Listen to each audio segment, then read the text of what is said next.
Дэсантнікі ўрачыста развіталіся з баявым сцягам 103-й Віцебскай асобнай гвардзейскай паветрана-дэсантнай брыгады.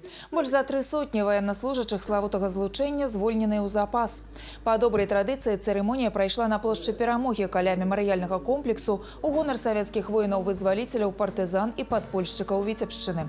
У знак падзякі продкам за мірнае неба вайскоўцы ў блакітных берэтах усклалі кветкі да вечнага агню. За плячыма насычаны армейскі графік, агнявая, страявая, фізічная і тактычная падрыхтоўкі, а таксама скачкі з парашутам і вучэнні на палігонах. Служба ў войску – гэта не толькі складанасці, а і бясцэнны вопыт, веды і моцнае армейскае братэрства. Падчас цырымоніі ветэраны злучэння пажадалі юнакам памятаць і захоўваць дэсантныя традыцыі, быць актыўнымі грамадзянамі і знайсці сваё месца ў жыцці.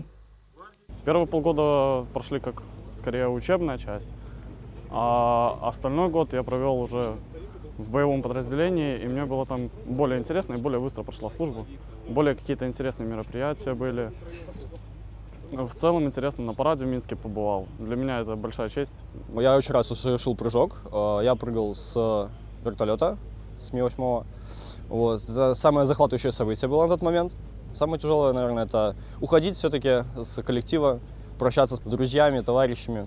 У наших военнослужащих служба, она всегда насыщенная, всегда много мероприятий, всегда задачи, которые стоят перед нами, необходимо выполнять. И данные военнослужащие, то, что мы планировали в них вложить, те знания, навыки, они все получили, достойно выполнили свой воинский долг, прошли этот период, у кого год, у кого полтора. И я с уверенностью могу сказать, что освоив те воинские специальности, наши военнослужащие в любое время готовы выполнить поставленные задачи, если это будет необходимо, по защите нашей любимой Родины. Лепшым салдатам, якія вызначыліся падчас тэрміновай службы, уручылі граматы і падарункі.